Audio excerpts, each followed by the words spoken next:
about the awards this year, and is there a common thread this year?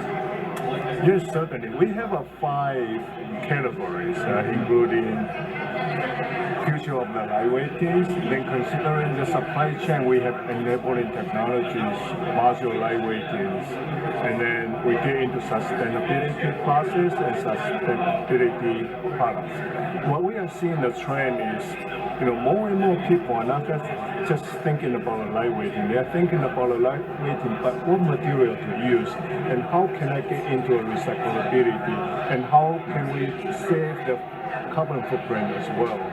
If you will, say for example like Toyota, that within the world, they not only look at for lightweighting, they're also thinking about how can I save the time to integrate 60 different parts together and with one shot of the moldings, injection moldings.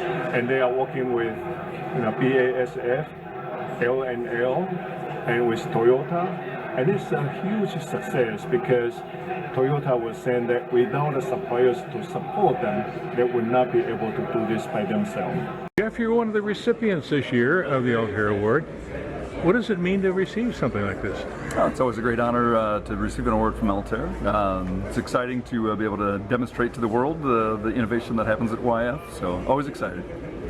Now, in your receiving the award, you were so enthusiastic about the people you work with, and it's as much their award as anything. Yeah, for sure. YF is a global company, and we've got great people all over the world. I have the pleasure of leading that global team, and so it's always exciting to be able to leverage the skills and talents, and frankly, the differences in culture between the different regions, to leverage that to come up with solutions that you wouldn't be able to do if you were just a local regional company. Now, the solution that won the award is in your hand. Correct. What is this? So this is a traditional airbag chute that would be on the back side of an instrument panel, and then you would typically have a completely discrete airbag module that would bolt into that. In this case, we've taken a soft pack that you can actually pack directly into that chute and just have a simple backer plate where you can see the inflator, the igniter that generates the gas, to deploy the cushion. So normally this would have an entire wall of steel or plastic or metal around it, and in this case it's just a simple carrier backer plate that allows that to just slide right into the instrument panel and get screwed in, and so the IP becomes your airbag carrier module. Well, congratulations.